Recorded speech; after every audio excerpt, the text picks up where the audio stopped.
falando, da tal hora ele vai embora. Isso é um show. Se eu não tenho entendimento que eu sou a igreja, que a unção de Deus está a mim, que eu não vou no bola para receber, eu não vou no bola para me ofertar.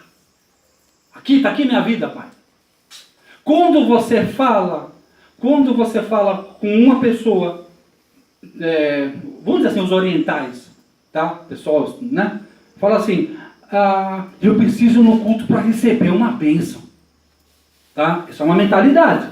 Quando você fala com um judeu fala, eu preciso no culto para ofertar alguma coisa. Ele tem consciência que quando ele vai à sinagoga, ele vai para ofertar, não vai para receber. E a mentalidade que foi imposta sobre nós é que nós vamos num lugar para receber. Aliás, tem muita gente fazendo campanha para receber uma coisa que ele já recebeu antes da fundação do mundo e não sabe. A maioria das coisas que você vai ter, vai ser, já está em você. E por que ele não se manifesta? Porque você precisa apenas se alinhar. Glória a Deus, é isso aí. Essa é outra pedra que está sendo fundamentada nesse lugar aqui. Então, eu não preciso lugar nenhum mais para receber. Porque eu já nasci, porque a palavra de Deus diz, bendito Deus e Pai de meu Senhor e Salvador Jesus Cristo, a qual já me abençoou com toda sorte de recursos nas regiões celestiais em Cristo Jesus, e me elegeu nele antes da fundação do mundo, para que eu fosse santo e irrepreensível nele, em Cristo Jesus. Então eu já estou pronto, mano. Eu já estou pronto. Eu não vou me tornar bom. Eu já nasci excelente, porque ele me elegeu nele. Está entendendo? Amém. Wala. Se o profeta, vamos colocar um nome de um profeta aqui, Isaías, vamos usar o Isaías, ele saísse, brotasse esse azulejo aqui agora, pum! Saísse do azulejo aqui, ó, da frestinha do azulejo aqui, ó, do rejunte, pum! Do nada, Isaías está aqui, ele ia olhar assim, ó, o que está chegando ali, ele vai falar, meu Deus, cara, como é que pode um bagulho desse? Se eu tenho que sacrificar um animal, eu tenho que preparar um altar, eu tenho que fazer um monte de coisa. Como é que pode? O Espírito está naquele cara ali, pô. Ele já não precisa fazer nada, já está nele. Amém. Como é que pode um bagulho desse? Sai fora da visão dele. Amém. Sabe por quê? Porque antigamente Sim. era necessário, né? Hoje já não é mais. Sim. Não é isso, Tex? Perfeitamente. Exatamente, Tex? Perfeitamente. Isso é igreja também. O que um garoto, só para você ter uma ideia, só para a gente fazer uma explanação sobre isso, o que hoje uma garota de 5, 6 anos de idade sabe, o grau de entendimento de uma criança de 5, 6 anos, o menino ou menina, aqui sabe, muito maior do que os reis naquela época. É impressionante. Estou falando disso de modo geral, não estou falando nem de modo espiritual ou modo secular, né? É isso aí. Hoje, aquela coisa, né, que se usou, isso foi o que o apóstolo Luiz Emílio falou.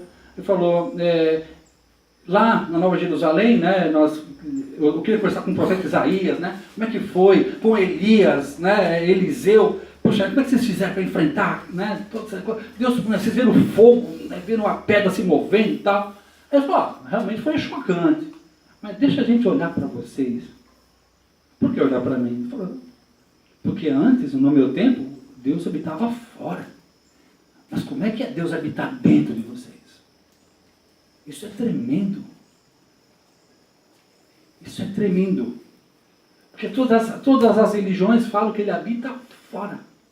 Vocês sabiam que a única religião, vou usar essa palavra religião, apenas para localização. Tá? Eu não gosto muito dessa palavra. Mas a única religião que chama Deus como Pai é o Deus da Bíblia. Sabia? Nenhuma outra religião chama Deus como Abba. Chama Deus de Deus. Uma das religiões que mais cresce no mundo, o Islã, Allah. Allah Akbar. Allah Akbar, o Senhor é grande. Falam adjetivo, mas não, é proibido se relacionar com ele. Não reconhece a paternidade, né? Não existe paternidade. Existe. Muito pelo contrário, ele é um Deus castigador. Entendeu? Então, e a maior recompensa da aula é quando mata quem não crê em aula. Por isso que eles fazem a jihad. Jihad é a guerra santa. Em nome de Allah, mata-se. Nós, em nome de Yeshua HaMashiach, nós morremos. Por isso os apóstolos fizeram. Eles morreram para que nós tivéssemos fé. Os mártires de Al-Aqsa, os mártires dele matam. Essa é a diferença, né? O nosso veio para trazer vida. Entre outras tantas. Porque quando eu nasci de novo, fiquei tão curioso para estudar a Bíblia, e acabei estudando 56 religiões mundiais. Porque eu falei, deixa eu ver se isso aqui é verdade mesmo ou não. Então comecei a comparar com outras, né? Então fui estudando outros, shintoísmo, hinduísmo, islamismo. Fui viajando nessas vibes aí para ver a diferença. E realmente ele é maravilhoso.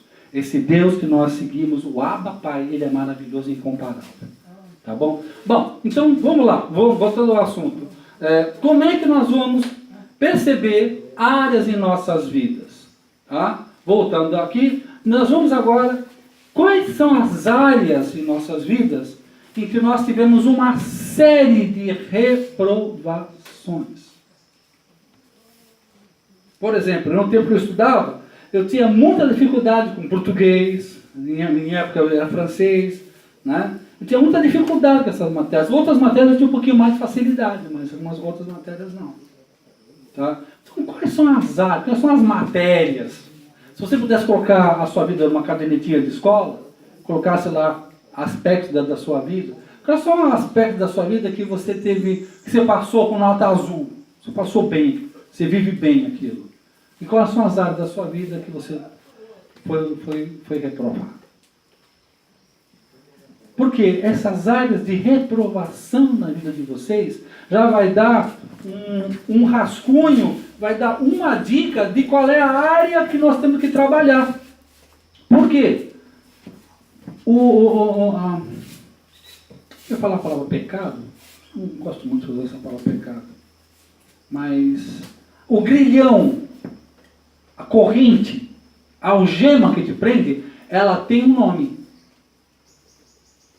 E quando nós descobrimos esse nome, quando você descobre o nome daquilo que está te prendendo, você confessa aquilo a Deus, você é liberto imediatamente.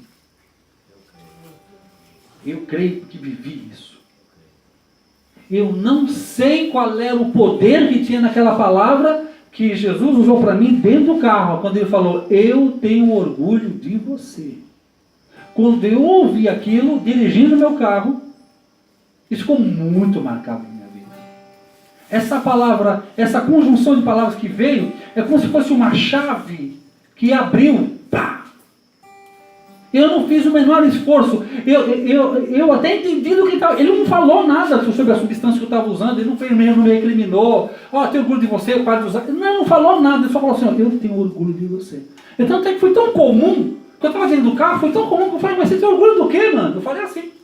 Aliás, para mim, eu falei assim. Mano,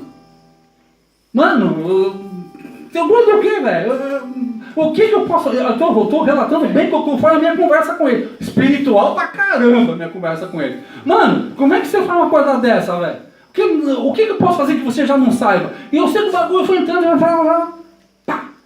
Não, ele não falou nada. Eu só fiz assim, ó. Peguei aqui, tá aqui o negócio do carro, peguei a metade do bagulho e joguei fora. Pá. Que eu senti o que tinha que fazer naquela hora. Pá. Outra metade, vou jogar na outra ponta, para juntar uma coisa com outra, para não ter, né? Para não dar a parte 2 para alguém aí para fora, né? Então a parte 1 aqui, a parte 2 lá do outro lado, né?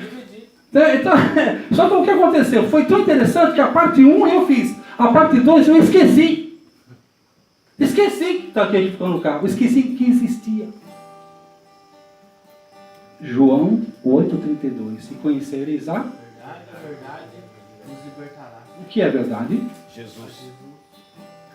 Jesus é uma pessoa. Então é nosso relacionamento com essa pessoa. Quer falar uma coisa aqui? Fala agora. Essa parte que você falou aí, que chamou Deus de mano, Já. Uma maneira sei lá, doida, né? Eu acredito que é dessa maneira que Deus mais aprova, que Ele mais gosta. Sabe? Que é espontâneo, não foi algo preparado, mecanizado, premeditado, sabe? Foi assim, igual quando minha mãe faleceu. Sabe? A minha mãe faleceu e eu perguntei se Deus era doido. E eu fui morar com a minha tia em Registro e passou pouco tempo, a minha tia faleceu também. E dessa vez foi no hospital mesmo, eu andei assim um tempo, eu lembro que eu fumava ainda, eu acendi um cigarro, eu fui até dentro do hospital acendi um cigarro. Doido! Quem era doido era eu. Aí eu fui até uma tela assim de proteção para criança e tô olhando aquele monte de carro lá e deu um twin no meu ouvido, eu fiquei surdo. Aí parou tudo, eu não ouvia mais nada. Aí joguei o cigarro fora assim. Pô, Deus, você é doido mesmo, velho? Aí fechou um vácuo no meu ouvido assim, Sou doido, e tu vai ver o que eu vou fazer na tua vida. Ele respondeu. Uma das primeiras coisas que eu li quando me converti no domingo à noite, ganhei uma Bíblia. Era costume daquele lugar estar uma Bíblia. Foi no livro de Coríntios. Já está escrito. E a palavra de Deus é loucura para os que Perece. Eu falei, não, a palavra de Deus é loucura, então comigo mesmo, mano. É loucura, a palavra de Deus é loucura. A palavra de Deus é pra louco. Por que tem que ser pra louco? Vem cá, velho. Vem cá. Tá escrito na palavra que um cara cai na água, vem uma baleia, engole ele e leva pra cidade. E aí? Tu crê mesmo nisso? Tu crê nisso mesmo? E se fosse o contrário? O Jonas caiu na água, estava com fome, comeu a baleia. E ele engoliu a baleia. E foi ele para vomitar a baleia lá em Nínive. E aí? Dá para crer também? Pedro lá em cima das águas, né? Né? Ainda andar sobre as águas, existe uma coisa que eu estudei aí nos meus estudos secretos, chamado o poder latente da alma. Em nome de uma crença almática, você pode fazer muitos sinais e maravilhas, como faz os faquires lá na Índia, porém sem Deus, ausente do Espírito. Eu tenho uma opinião específica sobre esse versículo, eu tenho uma opinião específica. Um dia até eu já comentei sobre ele aqui. Muito se prega assim, não, que Pedro andou sobre as águas para mim, não. Que Deus, Jesus já tinha dado uma ordem lá, atravesse. Não foram para andar para sobre as águas. A palavra de Deus é obediência. Mas depois a gente fala sobre isso. Tá? Então nós temos que fazer o quê? Nós temos que analisar, começar a desenhar, fazer um mapeamento em nossas vidas. Façam isso. Peguem um papel, uma caneta, tá? E começam a colocar, escrevam áreas na vida de vocês, façam uma divisão. A área da vida de vocês que é uma situação de uma constante reprovação. Faz a prova, como diz o Marcos de Souza Borges, né? Faz a prova, toma bomba. Faz a prova, toma bomba. Faz a prova, toma bomba. Faz a prova, toma bomba. Faz a prova, toma bomba.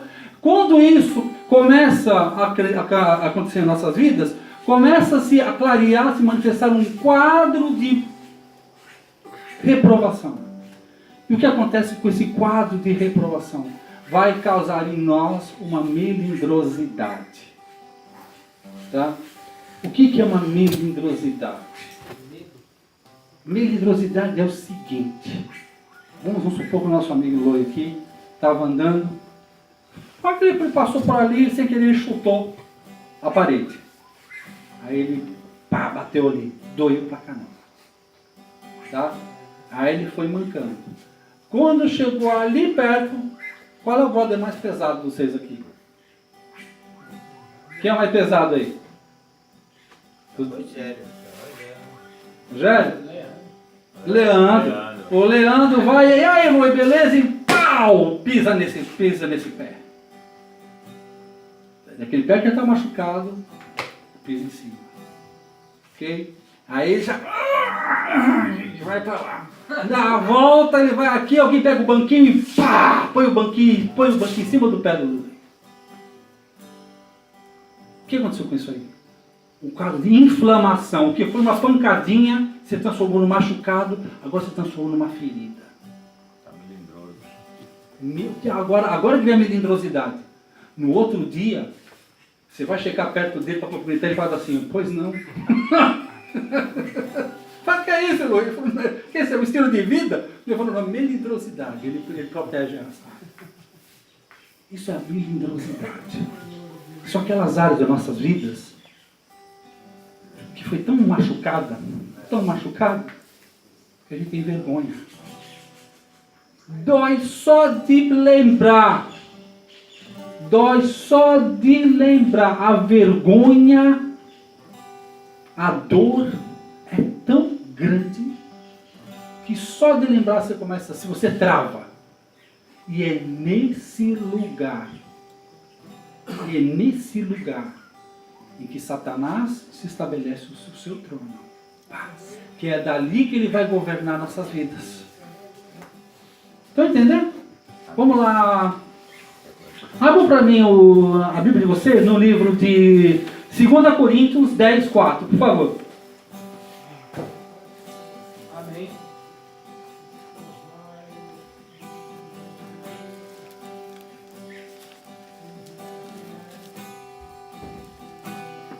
Segunda Coríntios 10, 4.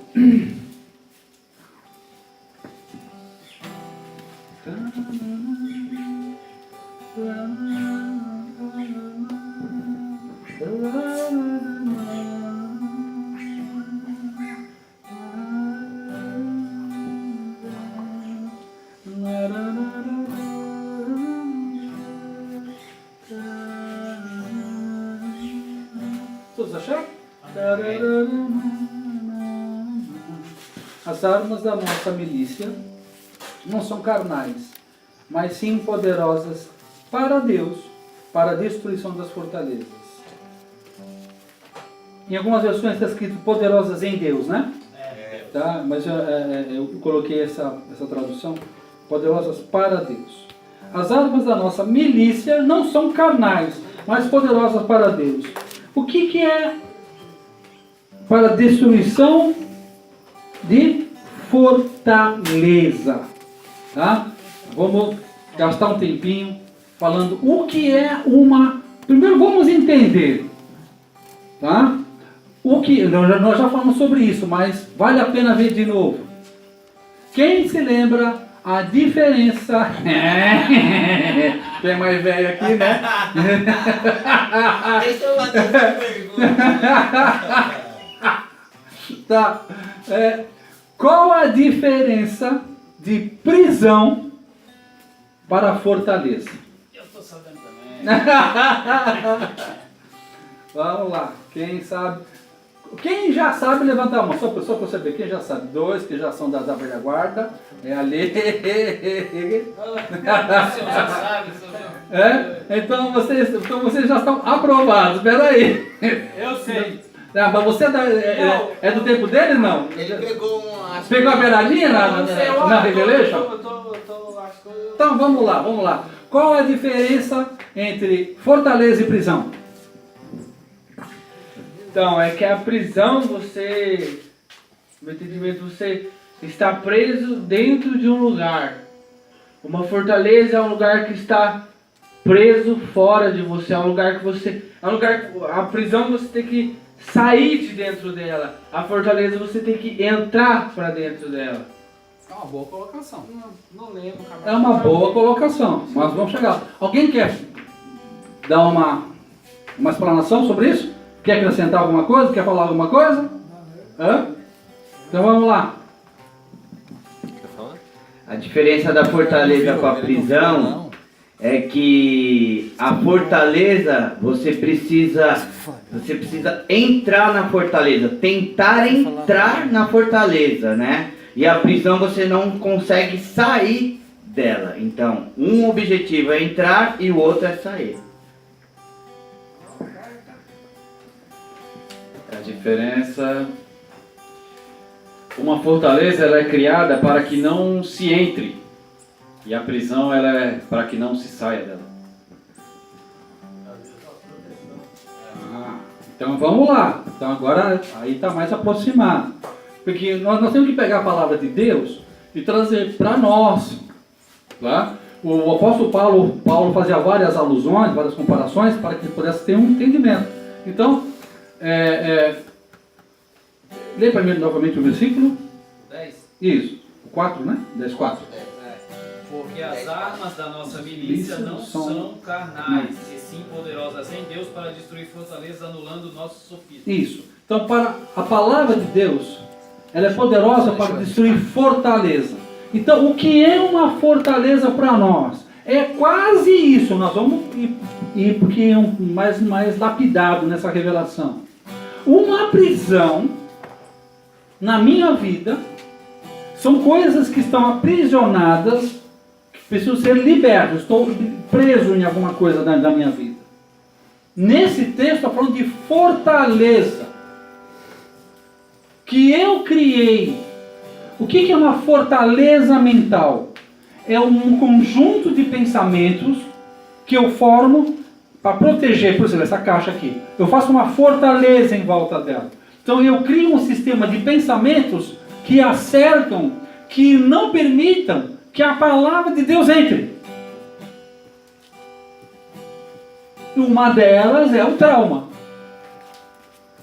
Quando Satanás promove em nós um trauma, ele consegue, com a nossa ajuda e permissão, ele levanta uma parede, outra parede, outra parede. Traumas, tristezas, fracassos, derrotas, vão levantando uma parede em volta dessa área de nossas vidas, em que ela fica dentro de uma fortaleza. O que é uma fortaleza? Em última análise, é uma crença ao contrário. É quando eu creio, não tenho a menor dúvida que eu não vou conseguir. É uma resistência à verdade. É uma pura resistência baseada em experiências negativas, em verdades erradas, em informações da família, tradição, maldição hereditária, que vem sobre nós, que nos coloca numa redoma, e fala assim, eu não consigo parar disso, eu não consigo avançar para isso, eu não consigo recuar para isso, eu não consigo me abrir para isso, eu não consigo, tudo essa que nós falamos, eu não consigo, quer dizer, eu estou fechado dentro dessa fortaleza. Tem coisas que eu quero sair, aí estou aprisionado, e tem coisas que eu não quero que entre, porque tem alguns pecados, algumas áreas, que nós criamos uma identidade, um relacionamento com ela, tá? E nós não queremos que entre, porque se torna o nosso pecado de estimação. Pecado que nós sabemos que é pecado. Nós sabemos que isso, o profeta Reinaldo Texidor falava muito sobre isso. Ele falava assim, qualquer nível de opressão te rouba o seu destino profético em Deus. Você não precisa ser profeta para ter um destino profético. O destino profético é algo que Deus projetou para você antes da fundação do mundo. Você vai andar naquilo que já Deus... Isso quer ser profético. Tá? A sugestão de Satanás é que se ande um andar patético. Não um andar profético.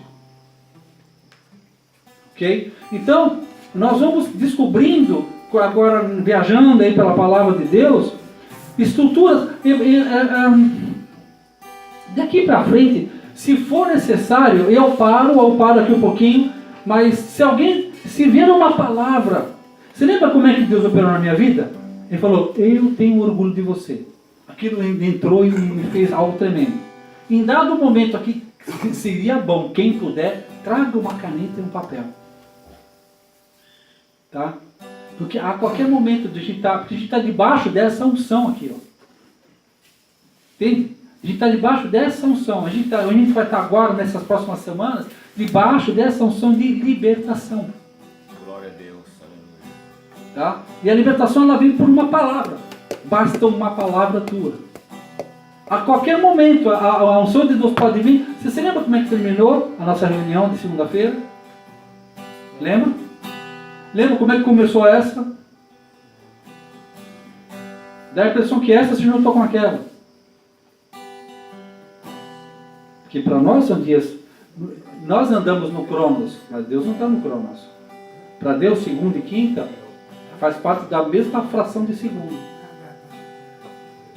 E a próxima vez que a gente vai estar junto é a próxima centelha de segundo.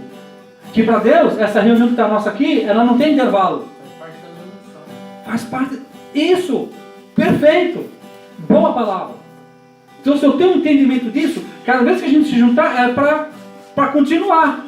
Deus está fazendo outra reunião. Não estamos aqui numa outra reunião. Estamos na mesma. É igual uma novela. Tem dias diferentes, mas uma sequência.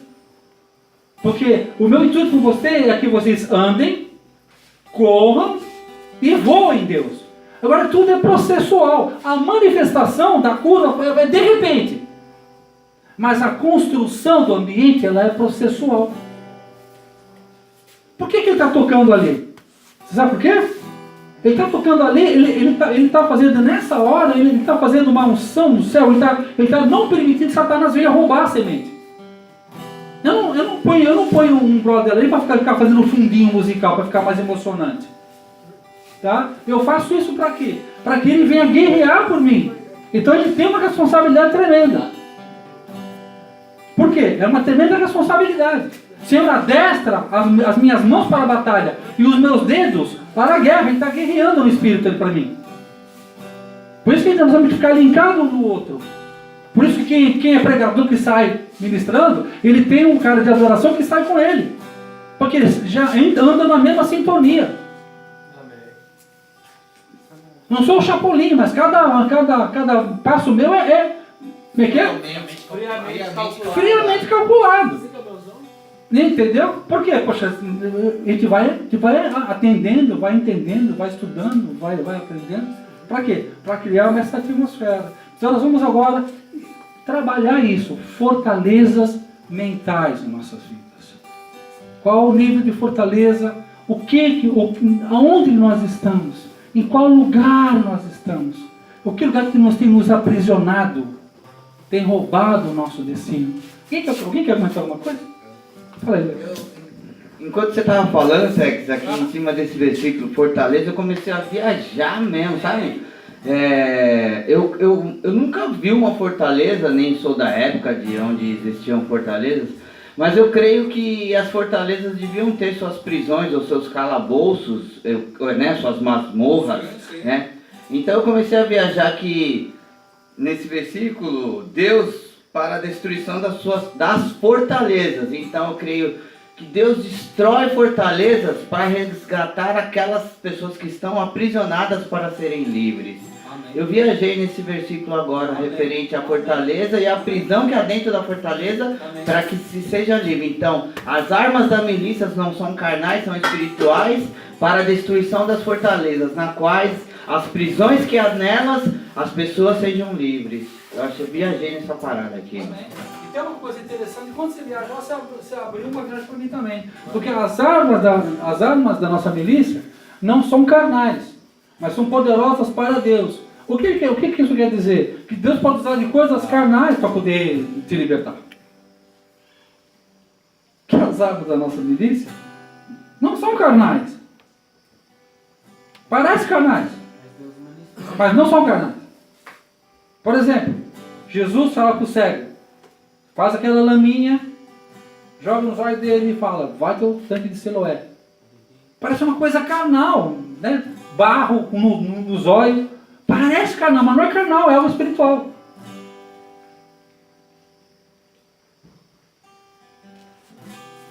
Atos proféticos são atos que parecem atos naturais, mas são atos espirituais. Quando Deus fala comigo, eu tenho orgulho de você, parece algo natural.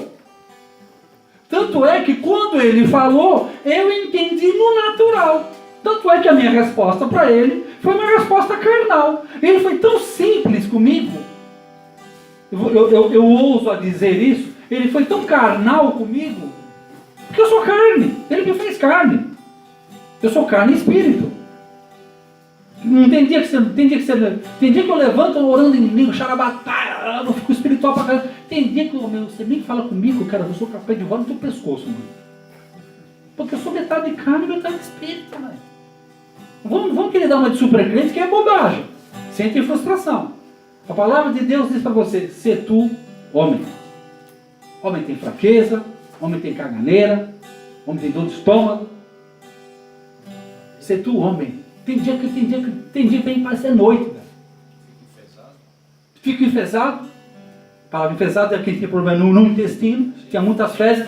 O problema de fezes no intestino deixa você mal-humorado pra caramba. Uma pessoa enfesada não é uma pessoa cheia de fé, não. É cheio de cocôs dentro do intestino nosso. Vou falar em grego aqui para não parecer que é palavrão. Prova disso é Pedro, né? Quando cortou a orelha. De Malcolm? Malcolm. Aham.